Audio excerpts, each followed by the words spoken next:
Breaking news, folks.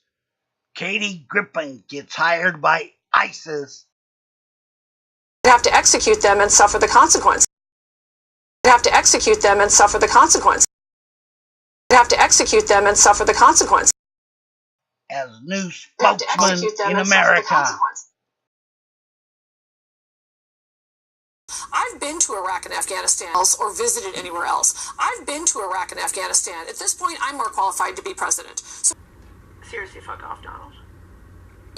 I randomly tweet out to him, whatever his handle is, please don't be president, but do what you should do, which is get my coffee, bitch. And he has not. He hasn't responded. I'm a little upset.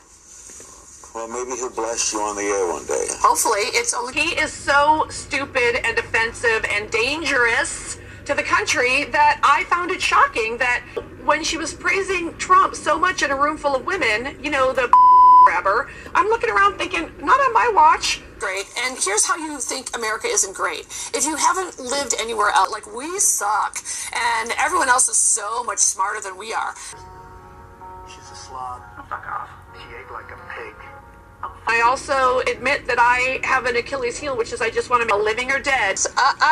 What an idiot. I mean, we got to watch this idiot for, an hour and 9 minutes. He just says one hateful thing after the other. He's so embarrassing from the beginning. Melania could have to execute them and suffer the consequence. Gave more of the praise the middle finger, and there's a photo I'm sort of proud of, which is like it's a crowd of like fancy Beverly Hills celebrities, and then you just see one middle finger. Women are in danger with this administration. I really feel that. And Trump, until... So you just hear a very loud and distinct boo. A formal event. Like, these chicks were there in like high couture. It was a very formal event. And then she keeps praising him more. Megan said, by the way, that's Kathy Griffin. At least it was, outrageous and disruptive.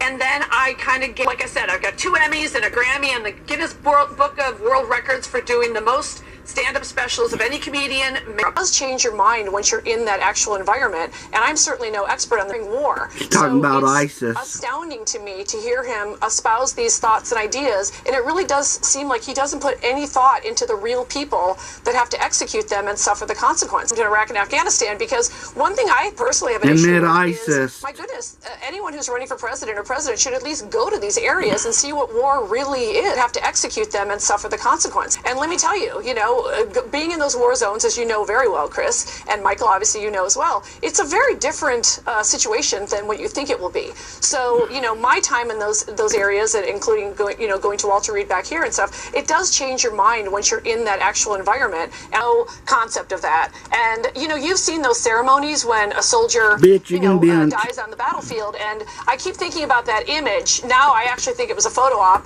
of Trump. We actually would like to keep the Mexicans. I would like to stand on the wall and throw Mexicans into the United States if I could.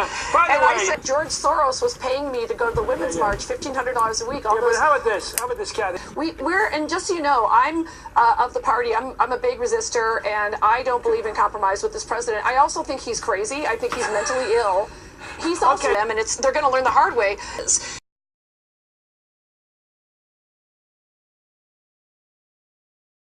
And by the way, I just want to clear this up. Santa is white.